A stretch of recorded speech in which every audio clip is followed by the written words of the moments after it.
Hello, guys. Welcome back. Hopefully, you had a good first week of distance learning. You're enjoying your weekend currently. So, I'm here in my house filming for the upcoming week. There's going to be two PowerPoints that you guys are going to be expected to take notes on. It's going to be 4.2B and then 4.3. A lot of these PowerPoints will include practice where I'm just going to stop the video and then you guys can go over it individually on your own, and then I'll play and we'll go over the answers. My hope is that you guys are practicing for real, making it game like, so that when we do go over the answers, you kind of are better to able to understand it because you've kind of went through it, you struggled with it.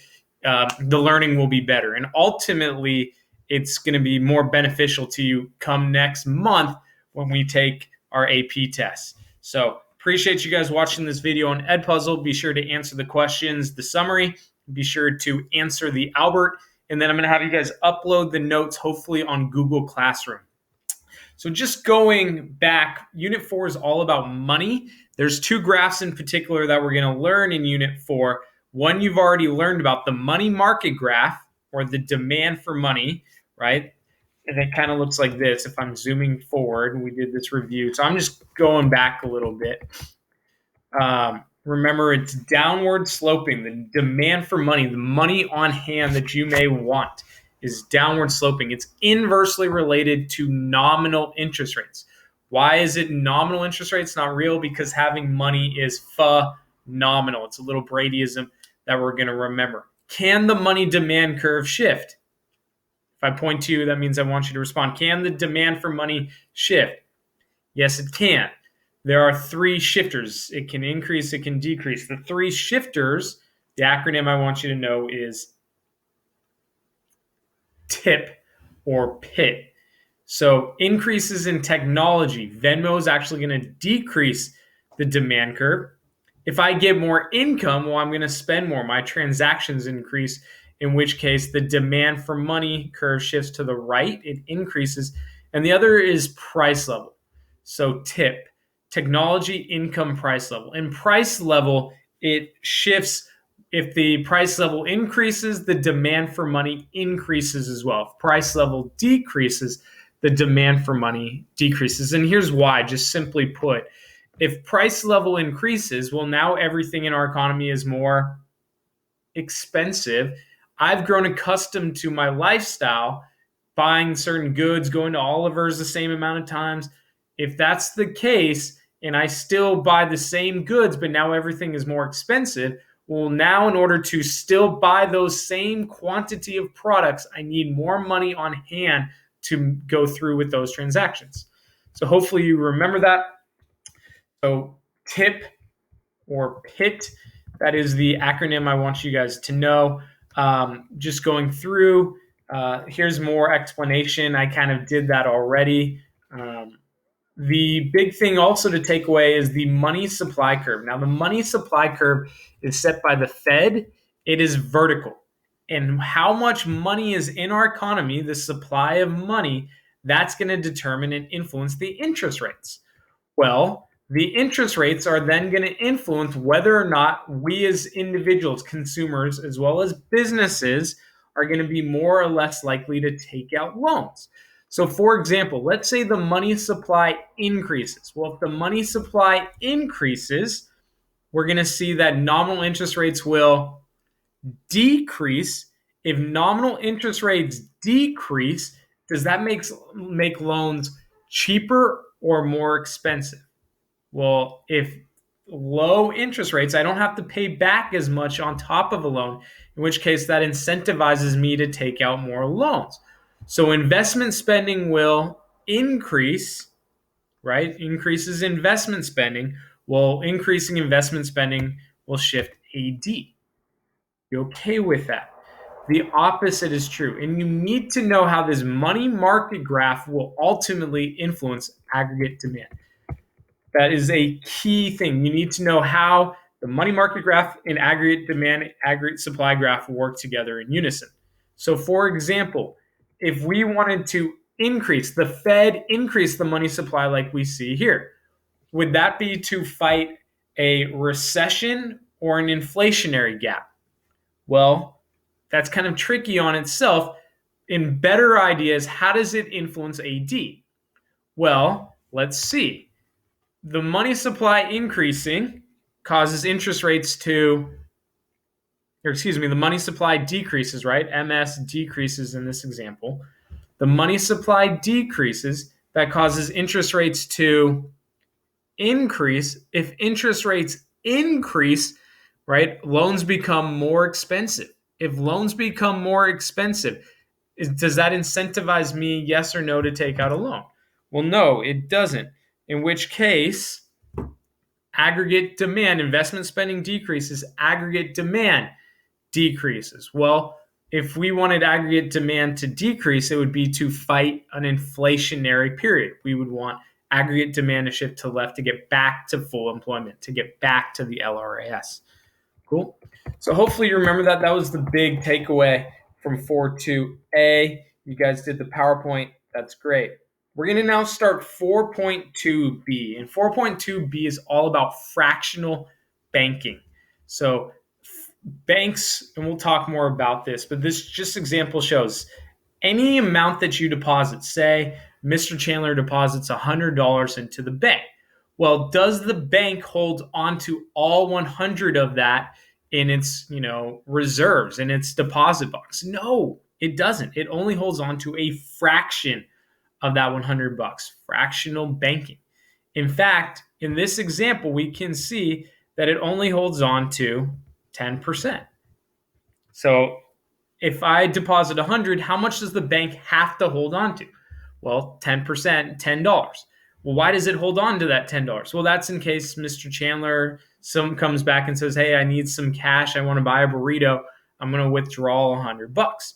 Well, what does it do with the other money? This is the money that's in excess reserves. This is the money that can be loaned out. So it's going to loan out the other 90%, 90 bucks. Okay. So that other 90% gets loaned out. Eventually, that 90 bucks will be deposited in the bank.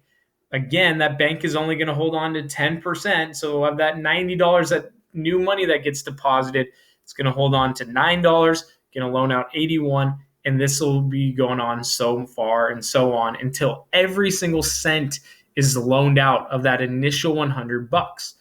And this is fractional banking. Well, why do they loan out all the money? Well, that's how banks make money, is by loans, right? And charging interest rates on top of that. How come they don't loan out all of it? Well, in case people run on the bank and want to withdraw. Hopefully that makes sense.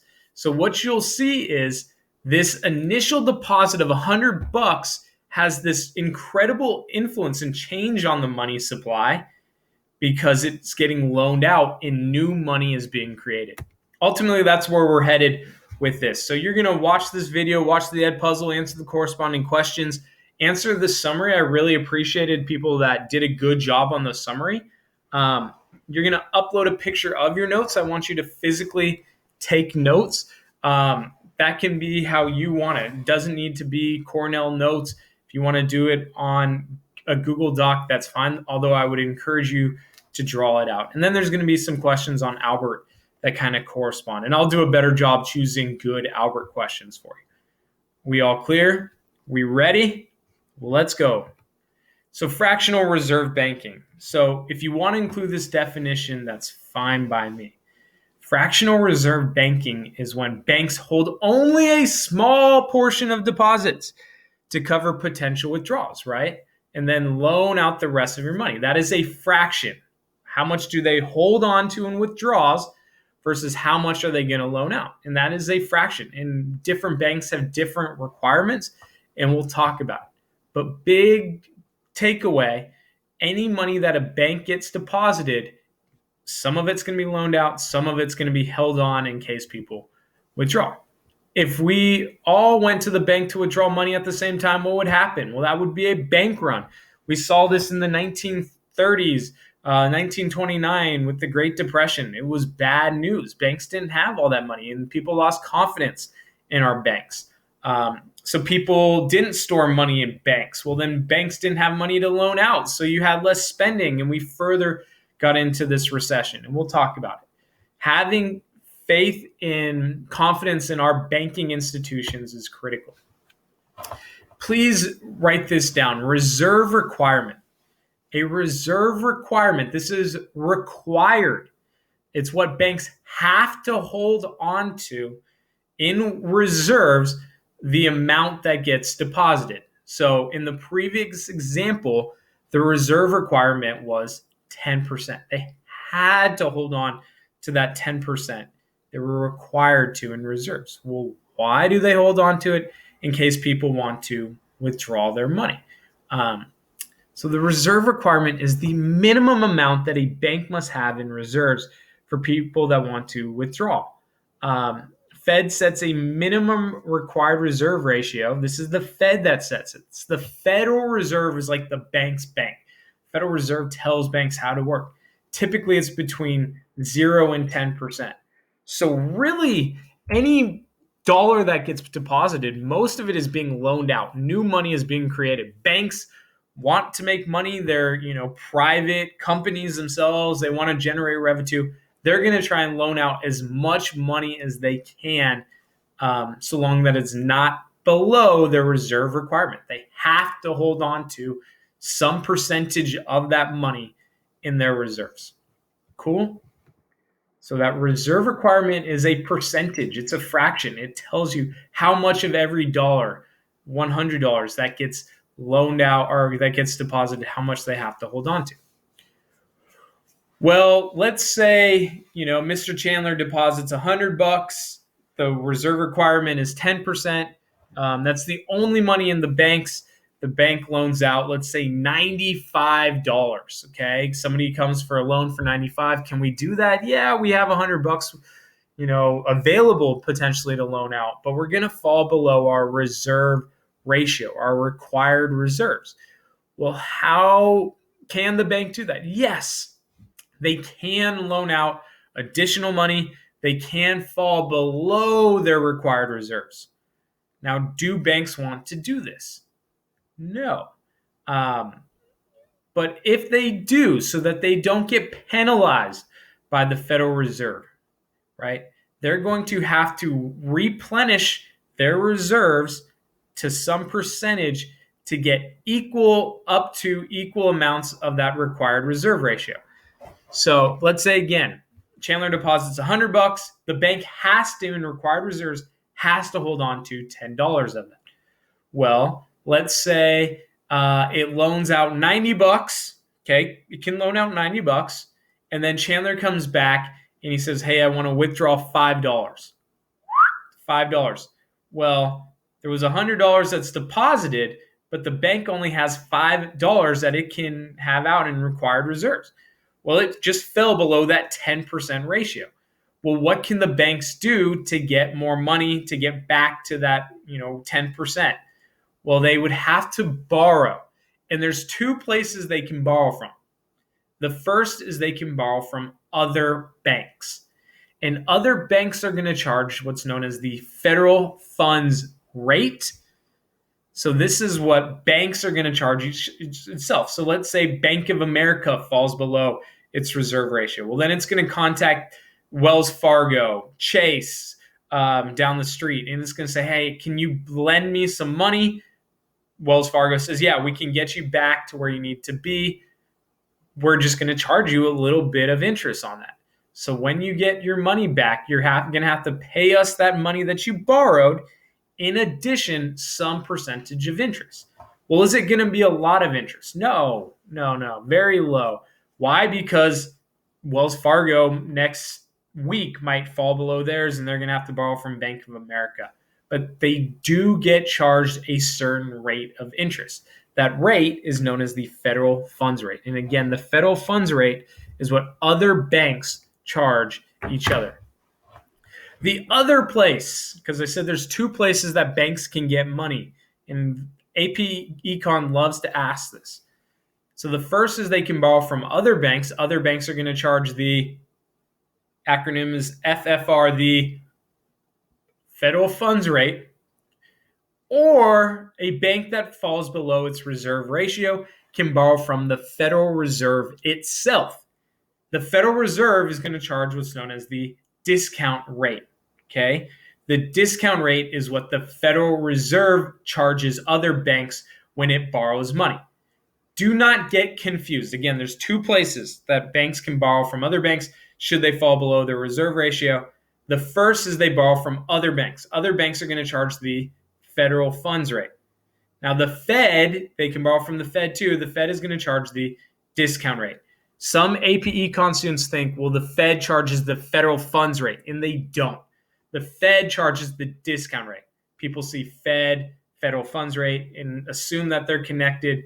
It's different. So don't be like 14% of students and make that mistake. The Fed charges the discount rate. Other banks charge the federal funds rate. Well, why? If I fall below my reserve ratio. Who sets the reserve ratio? The Federal Reserve. I'm getting back to center. Federal Reserve. Cool? All right. Here's the meat and potatoes of this lesson, the bank balance sheet. And if you can write this down, some vocab that you got to know. So a bank balance sheet, in order for you to better understand this lesson, you've got to know this key vocabulary. Demand deposits. Okay, the demand deposits are money that is specifically deposited in a checking account, not a savings account, a checking account. So money deposited in a commercial bank in a checking account. It's demand deposits. The required reserves is the percent that banks must hold by law. Now, that specific percent is referred to as the reserve ratio. The number, the dollar value that the bank holds on to based on its reserve ratio is the required reserves. So, for example, Chandler deposits $100 into the Bank of Brady. Well, demand deposits in my bank just increased $100, right? That goes into a checking account. Well, if my reserve ratio is 10%, how much of that $100 do I have to hold on to? Well, I'm required to hold on to $10. The required reserves is equal to $10. Well, what happens to that extra $90? That extra 90 is going to go into excess reserves. Excess reserves here. Excess reserves is additional money on top of the required reserves that can be loaned out. And it is only the excess reserves, only the excess reserves that get loaned out. And then again, should have probably led with this, a bank balance sheet. This is just a record. It's typically seen in a chart, and I'm going to show you examples, a record of the bank's assets, liabilities, and net worth. We know hopefully what an asset and a liability is. So we'll talk about it. And again, the key word here is balance. Assets and liabilities have to be equal for it to be balanced. It has to be a balance sheet. Are demand deposits in a bank an asset or a liability? Well, it depends on the perspective. Let's think from the bank's perspective. If Chandler deposits $100, is that really my $100? No, I owe him that $100. For me, that is going to be a liability. I owe him $100. Well, what am I going to do with that money? Well, $90 of it, right, based on the reserve ratio, I have $90 in excess reserves that I can loan out. Now, those loans that I loan out to people, that's going to be an asset for me, and I want assets, right? So it's a liability for the bank, but it's an asset to the depositor, right? So what perspective you are matters. Can you write these down? Here's some, just if you see a bank balance sheet, you should know that these refer to as assets or liabilities. And again, this is going to be from the bank's perspective. I've seen some examples for real estate, assets also stocks, bonds that they might own, loans to other customers, a big one, loans, and then reserves. These are assets. Some liabilities are the demand deposits by consumers, CDs, they owe that. We'll talk about that. And then loans from the bank that they have to pay off to meet the reserve ratio. So those are assets and liabilities if you can write those down. And remember, for the sake of this class, a bank balance sheet, in theory, should be balanced. Assets should equal liabilities. Cool? So please note this. Please commit to memory what kind of goes where. You might be asked of this. So here's an example of a bank balance sheet. So you'll notice the total assets is 10,000. The total liabilities is 10,000. Is this a balanced bank? Well, yes, it is. Why? Because assets equal liabilities. It's balanced. Well, let's see. How much has been deposited in the bank? $5,000. Okay. Well, $5,000 is deposited, right? They have to hold on to at least 500 in reserves, and we'll talk about that. This is just an example of a bank balance sheet. It is balanced because the total numbers must be equal. 10,000 assets, 10,000 liabilities. It's equal. If the bank is holding no excess reserves, how much is the required reserve ratio? Okay, so that reserves is just going to be required reserves, right? It's holding nothing in excess reserves. It's loaned out every penny that it was capable of. Well, how much is the bank required to hold on to? What is the reserve ratio? What percentage of demand deposits do they have to hold on to? Well, 500 goes into 5,000. 500 in reserves, total required reserves, goes into 5,000, the deposits, how many times? Well, 10 times. So the reserve ratio is 10. 10% is the reserve ratio. They have to hold on to 10%. This can be seen in a decimal or a percentage. I like percentages. So again, a bank balance sheet shows the financial condition of the bank by listing its assets and liabilities.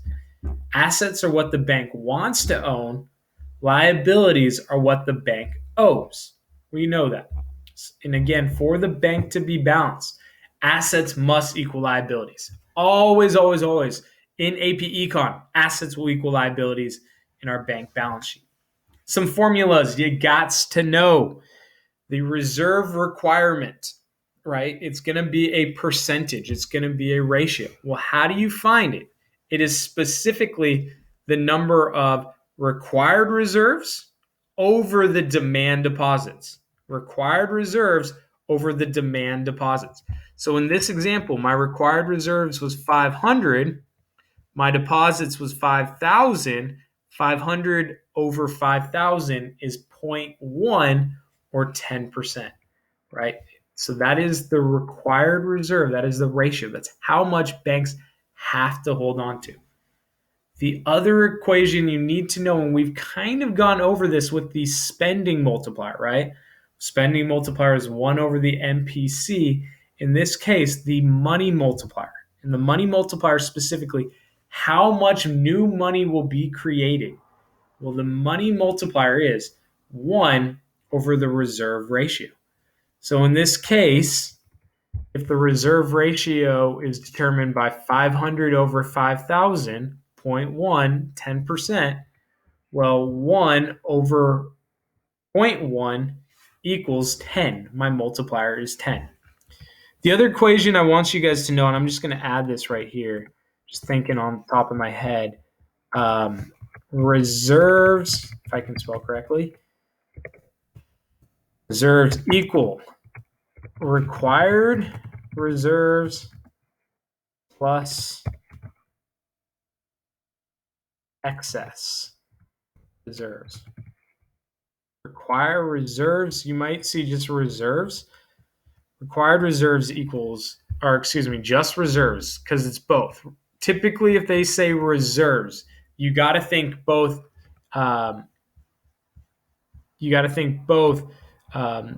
Excess and required reserves. Here, I'm coming back. So here I am. Cool. We'll talk about this, and I'll show example. But if they say just reserves, you got to think both excess and required reserves. Now, they may be specific and they say required reserves. Well, then you just think about required reserves. But if they say reserves in general, It's both required and excess reserves. The other two important formulas you need to know: the total change in demand deposits. So if Chandler deposits $100 into the Bank of Brady, what is the total change in demand deposits? Well, it's going to be that initial deposit, $100, right? Total change in demand deposits. How much money gets deposited into a bank ultimately? Well, it's the $100 that initially gets loaned out by Chandler, right? Plus the change in excess reserves, which is the amount that it can be loaned out, right? The excess reserves is what can be loaned out, times the money multiplier. So let's just think back to that Chandler example. Well, Chandler deposits $100 into the bank. Well, that's the initial deposit, $100 plus what is the change in excess reserves? Well, what was the reserve ratio? 10%. How much does the bank have to hold on to in required reserves? $10. Well, how much is in excess reserves? $90. Well, $90 times the multiplier, 1 over 0.1, the reserve ratio, gives me 900. 900 plus the initial deposit is $1,000. So Chandler's deposit doesn't just increase demand deposits $100, right? It's going to increase demand deposits $1,000 as that $90 gets loaned out, as new money gets created, it gets deposited. So that's the total change in demand deposits is $1,000. Well, how much total changes in the money supply? Well, the change in the money supply is equal to the change in excess reserves, as you see right here, change in excess reserves times the money multiplier. You notice it's the same exact formula, but we just didn't count the initial deposit. If they ask you, and they'll be specific, what is the total change in the money supply or the total change in new loans that's going to result in the deposit? You're just going to use the second part of that equation. Change in excess reserves times the money multiplier. Well, why don't you initially count that deposit made by Chandler? Well, here's why. Is that $100 that Chandler's holding on to, is that part of the money supply? Yes, it is, right? So if you counted the deposit as also $100 to the money supply, you're double dipping. It's already factored into the money supply. So what this is really saying, what is the new change in the money supply? What is the total new change in loans, right? So if it's demand deposits, you do count the initial $100, the initial deposit in the equation. But if they're saying total change in money supply, it's just the change in excess reserves times the money multiplier. Guys, doing okay? All right. So let's answer this question. You'll see the top part is going to be required reserves. The bottom part is going to be excess reserves. Okay. So how much banks have to hold on to is required reserve. Excess reserves is how much is left over after the required reserves to loan out. So just reading the question, if $1,000 is deposited in the bank, calculate how much of that bank must hold on to for each of the following reserve requirements. What is the required reserve? So again, and I would ask you to pause it in just a bit. If the reserve ratio was 1%, and $1,000 gets deposited into it, well, how much do I have to hold on to? Well, 1% of 1,000 is $10. I only have to hold on to not 10,000. Well, going from the bottom, how much then is in excess reserves? Well, $990. That's how much I can loan out. So number one, A, the answer is $10. 2A, the amount in excess reserves is 990. Notice A and A is going to equal 1,000. 10 plus 990. Let's try B. Let's try C. C says I have to hold on to 10% in required reserves. Well, what's 10% of 1,000? $100. So I'm holding on to $100 in required reserves. What happens to that other 900 that was deposited? that 900 is going to go into excess reserves. 100 plus 900 equals 1,000. Pause this video and answer the rest of these questions. Pause the video and answer the rest of the questions for me, please. Ready? Go. Okay. Moving on, here's what you should have gotten if you did it correctly. And I do want to see these in your notes. And again, it would be so easy for you to just copy them and put them in your notes, but that's not the point. Now, you should note that the required reserves and excess reserves should equal the initial amount that is deposited, right? So the required reserves is what I have to hold on to. My guess is AP Econ will ask questions on this. We'll skip this. So quick check.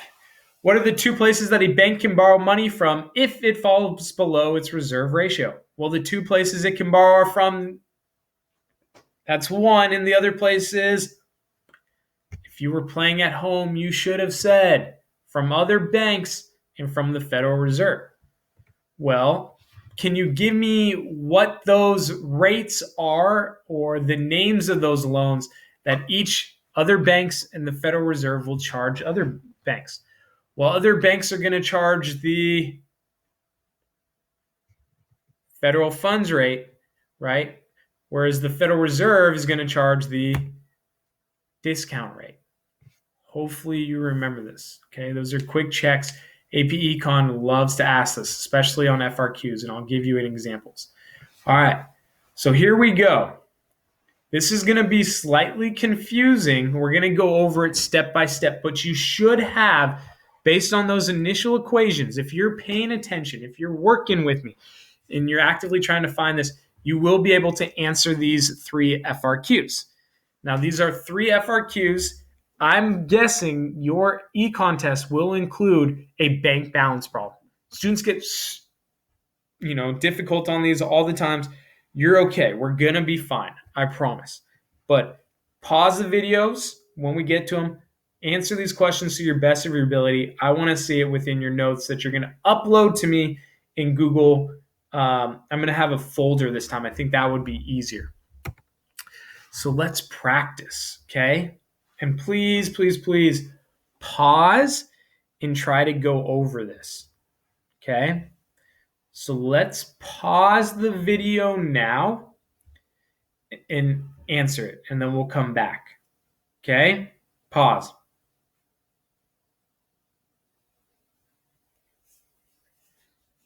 All right, guys, welcome back. So this is an FRQ. Your FRQs and AP Econ this year, since it's kind of a different format, they're not going to have you really graph any equation. You're going to just need to know the relationship. So this FRQ, you'll notice there was no graphs that needed to be made. So it is potential, and me being, trying to help out as much as I can, I'm guessing you're going to see an FRQ similar to this. So assume that the reserve requirement is 20% and that banks have no excess reserves, okay? So they have no additional money it can loan out. Assume that Kim deposits $100 of cash from her pocket into a checking account. Calculate each of the following. So this is very similar to our examples with Chandler, right? So Kim deposits $100. What is the maximum dollar amount that the commercial bank can initially lend? Okay, so you deposit $100. Boop, Kim does. That $100 in demand deposits increases demand deposits $100. Well, from that $100, that is a liability. That is in the liability portion, right? Demand deposits is a liability. So since the liabilities increase $100, we need assets to also increase $100 for the bank sheet to be balanced. Well, out of that $100, how much will go into required reserves that it has to hold on to? Well, in order to find that, we need to know the reserve ratio. Well, if the reserve ratio is 20%, how much of that $100 do banks have to hold on to in required reserves? Well, it's $20, right? 20% of 100 is $20. 20% is going to go into required reserves. What is going to happen to that $80 other dollars? That $80 other dollars is going to go into excess reserves. That 80 other bucks is what can be loaned out. So the maximum dollar that the commercial banks can initially lend is $80. Good with that. How many people are one for one? Yeah, fist bump. Good, fist bump. The maximum total change in demand deposits in the banking system. Well, total change in demand deposits, in order to answer that, I got to go back to this formula. The total change in demand deposits is that initial deposit of $200 or no, $100, excuse me. So $100 plus, well, what's in excess reserves? How much can be loaned out? 80.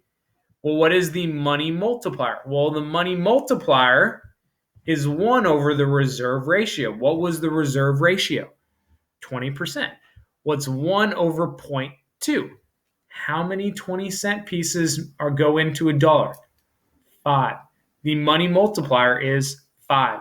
So going back, so the total change in demand deposits is that $100 initially that increases demand deposits that Kim puts in, $100 plus the $80 in excess reserves times the money multiplier of 5.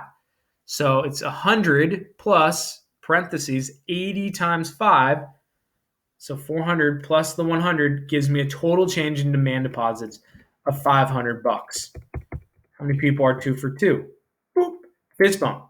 Well, what's the total change in the money supply? So going back to this, total change in the money supply. Well, that's the change in excess reserves, $80 times the change in the money multiplier, 5. 80 times 5 gives me a total change in the money supply of 400 bucks. Awesome. Assume that the Federal Reserve buys 5 million in government bonds on the open market. We really haven't talked about this, but I'm going to explain it briefly. As a result of the open market purchase, calculate the maximum increase in the money supply in the banking system. So, in order for the Federal Reserve to buy 5 million in bonds, it's going to buy them from the bank. So the bank has bonds. Now, if you remember, bonds are part of the bank's assets. So if the bank is buying, or excuse me, the Federal Reserve is buying the bank's bonds, right? The Federal Reserve is giving the bank $5 million. In exchange, the bank is going to give the Federal Reserve the certificate that says you have $5 million worth in bonds. Okay. Well, did liabilities and assets change in any way? No. It was just $5 million in bonds that now becomes $5 million in cash. Where's that cash going to go into? Well, that cash was not deposited, right?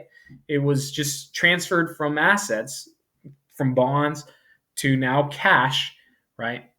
So since nothing was new to deposits, there was no change in the quantity of liabilities and assets, right? $5 million in bonds goes from bonds to cash. That $5 million is now in excess reserves. Well, that $5 million can be loaned out in its entirety.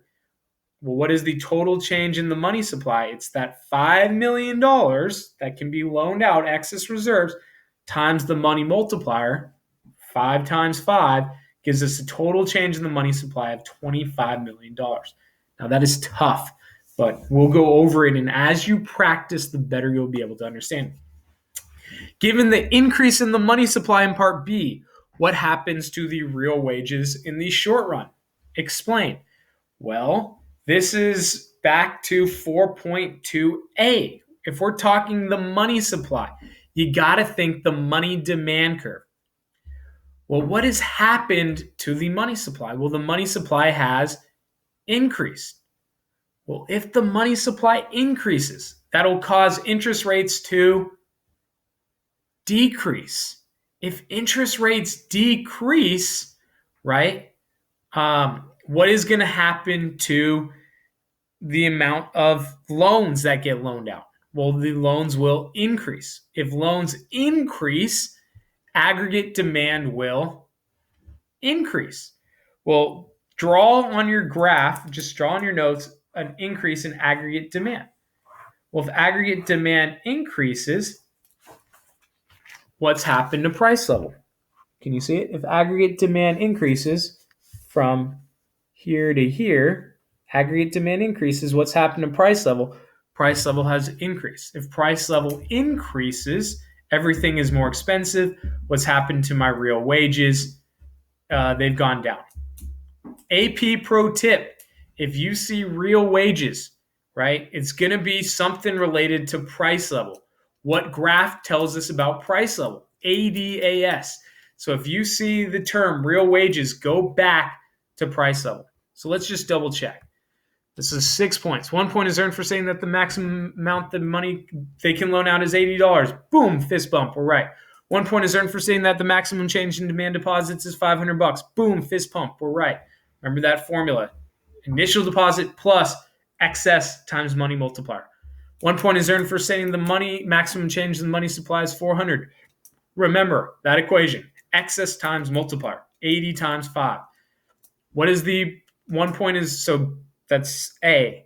B, 1 point is earned for saying that the Federal Reserve's action will increase the money supply by at most 25 million.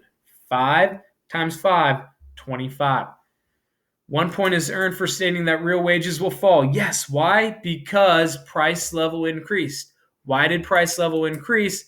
Because aggregate demand increased. Why did aggregate demand increase? Because interest rates decrease. Interest rates decreasing causes people to take out more loans, right? Make sure you know the connections. Cool? Okay, the more you practice, the more it's going to get easy. Just a quick check. So here's our bank balance sheet. Demand deposits are 110. Reserves is 20. Okay. Required reserve ratio is 10%. It tells us that. The reserves, now remember, reserves can be made up of both excess plus required reserves. Well, how much are in required reserves? How much do they have to hold on to of the demand deposits? The $110, that's $110 million that's deposited, they're required to hold on to 10%. They're required to hold on to 11 million. That's required reserves. Well, what happens to that other 9? Well, that is in excess reserves, right? That makes up the $20 million in reserves. Hopefully you got that. So if the Fed buys 100, well, we're going to skip it. We'll skip it. All right, let's try this one. This is a great problem, and I would draw this bank balance sheet out, and I'll do my best to do that too. So there's this bank, Mi Tierra. Now, you should note initially the total in liabilities is 100,000. The total in assets, if you add these up, equal $100,000. Okay. So if 100,000 are in demand deposits and the required reserves is 10,000, it has to hold on to some percentage. Well, what is that percentage? What is that required reserve requirement? That's what A is asking. Well, it's the required reserves over demand deposits. 10,000 over 100,000. Hold on. Pause. You guys try to answer this. Go ahead. Boop. Pause. Go ahead. Good luck to you. I believe in you. Okay, let's go back. Hopefully you paused it. Hopefully you went over it. So what is the reserve requirement? Well, the reserve requirement is 10,000 over 100,000. 10,000 over 100,000 is 10%. The reserve requirement is 10%. I have to hold on to, at a minimum, 10% of all demand deposits, and that is in required reserves. Okay? But I'm also holding, I've got some additional and excess reserves. I could loan this out if I wanted to. I just don't. I don't have anybody that wants to buy the 5,000 in loans. So let's assume Luis withdraws $5,000 in cash from his checking account. So if he withdraws 5,000, okay, that's going to change demand deposits. It's going to decrease 5,000. Demand deposits now becomes 95,000. Maybe I should kind of draw this out. Demand deposits becomes 5,000 or 95,000. Well, if demand deposits are 95,000, do we have a balanced bank? No, our assets are still equal to 100,000, right? Our demand deposits is 95,000. That is not a balanced bank. Well, how do we adjust this? Well, we've got to get rid of 5,000 in assets. How do we get rid of that 5,000 in assets? Well, it's initially going to come from the excess reserves. I can't call back loans, but I'm going to get rid of my excess reserves, the money that could be loaned out. So Luis withdraws 5,000 in cash. Demand deposits decreases to 95,000. I'm going to then, to make it even, right? It's got to come from the assets pile. Excess reserves is going to change. $5,000 go to Luis. Boom. Do we have a balanced bank? We do. However, check this. By how much will Mi Tierra's reserves change based on Luis's withdrawals? Well, $5,000. We went over that. Excess reserves is going to decrease 5,000. Total reserves, reserves meaning both required and excess, will change $5,000. What is the initial effect of the withdrawal on the M1 measure of the money supply? Well, money that was in deposits counts towards M1, right? Checking accounts does count towards M1. So we're just changing it from checking accounts, which it was, into cash on hand. Well, is currency, cash, M1 money? Yes, it is. Is checking account money M1? Yes, it is. So does it change the total value of M1 money? No, it doesn't, right? It just changes the style of the M1. It's from demand deposits to cash. So the total change in the M1 money supply doesn't change. Explain why. It just changes the format, the style, the type of M1 money from demand deposits to cash.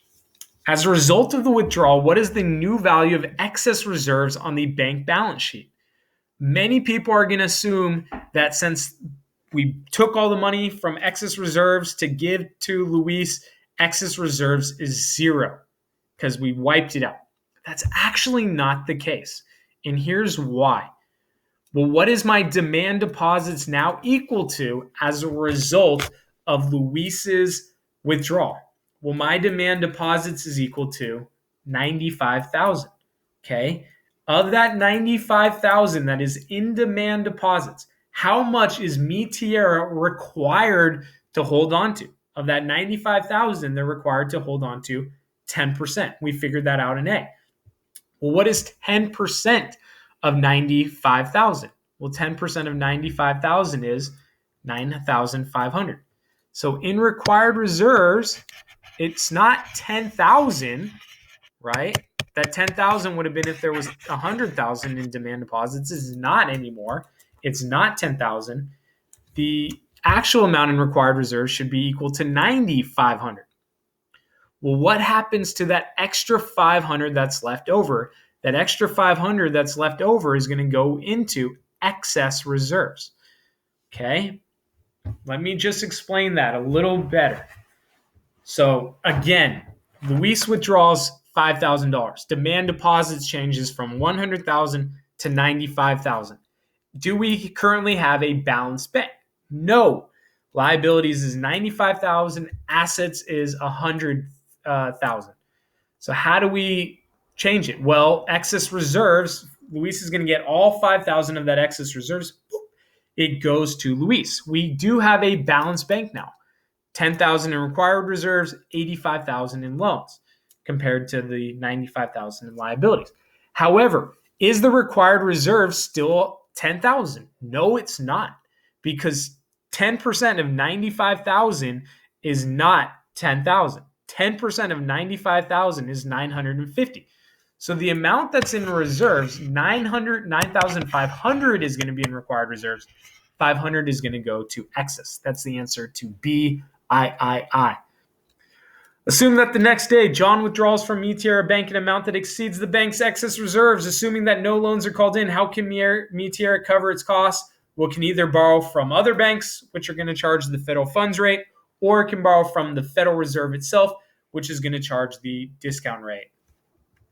So here's the answers. Here are the answers. right? Just moving it 10%. 1 point is earned for stating that the total bank reserves decreased 5,000. 1 point is earned for stating that the 5,000 withdrawal has no effect on the M1 money supply, as it only changes the composition. That was the word I was searching for. The composition of M1 between cash and demand deposits. 1 point is earned for stating that the new value of the excess reserves is $500. 1 point is earned for stating that the bank can borrow from the Federal Reserve or from another bank. Note the ratios that it's going to charge. Okay, putting it all together, let's see if you can answer this question. Now, just going forward, owner's equity, it is a liability. It's how much they've kind of put into the bank themselves. It does count as a liability, but you don't really need to know anything beyond it. Again, focus on demand deposits. All right, pause the video, see if you can answer it. Go ahead.